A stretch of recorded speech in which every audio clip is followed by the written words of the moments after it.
Ready, start.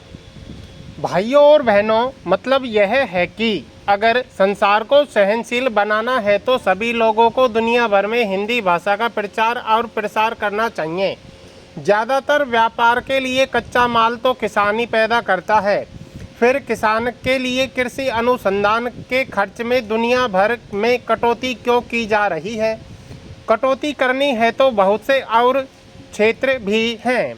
अमीर देश सन 1990 में खेतीबाड़ी को आगे बढ़ाने के लिए जो सहायता दे रहे थे वह थी 12 अरब डॉलर, और 10 साल बाद 2000 में 2 अरब डॉलर की कटौती कर दी और यह 10 अरब डॉलर रह गई।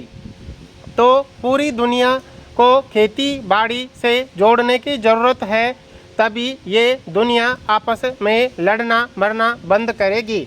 मेरा बस चले तो मैं तो हिमालय की सबसे ऊंची चोटी सागर माथा, जिसे दुनिया एवरेस्ट कहती है, पर चढ़ूं और पूरे जोर से आवाज़ लगाऊं कि ए धरती के वासियों, बंदूकें छोड़ो और हल उठाओ।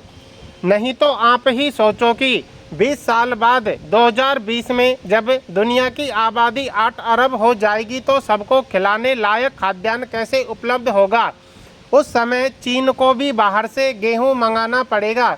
सौभाग्य से भारत के बारे में मैं तो कृषि विशेषज्ञों का यही अनुमान है कि भारत के किसान और कृषि वैज्ञानिक मिलजुल कर बढ़ी हुई आबादी का भी पेट भर पाएंगे। आज हमारे अन्न भंडार में 3.5 करोड़ टन से ज़्यादा अनाज भरा है। रबी की फसल आने के बाद यह बढ़कर 5 करोड़ टन तक जा सकता है। रखने की जगह नहीं है, इसलिए समाज कल्याण के कामों में लगाने और विविध रूपों में निर्यात करने के अवसर बढ़ रहे हैं। काम के बदले अनाज और बच्चों को पाठशालाओं में नाश्ता कराने व खाना खिलाने के कार्यक्रम पूरे देश में चलाए जा सकेंगे।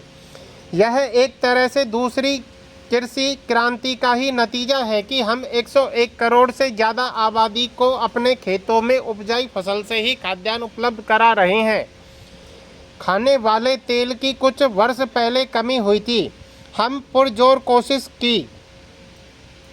पिछले कुछ वर्षों में आयात तो घटकर प्रति वर्ष 300 करोड़ रुपए का हो गया, वहीं तिलहनी फसलों और उनसे उत्पन्न पदार्थों का निर्यात 8 गुना बढ़कर 2500 करोड़ रुपए से भी ऊपर हो गया।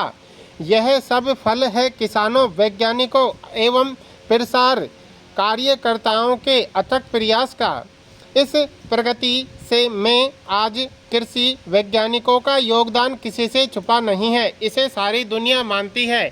जहाँ भी भूख है वहाँ लोग भारत की मिसाल देते हैं कि देखो इस महान देश ने भूख की चुनौती का किस तरह डटकर सामना किया। आज जब निर्यात के अवसर खुले हैं, विश्व का परिवेश बदल रहा है, सारी दुनिया के बाजार खुल गए हैं। सौभाग्य से दुनिया में शाकाहार भी बढ़ रहा है। इस समय हमारे विविध व्यंजनों को विश्व बाजार में प्रचलित करने के बड़े मौके हैं।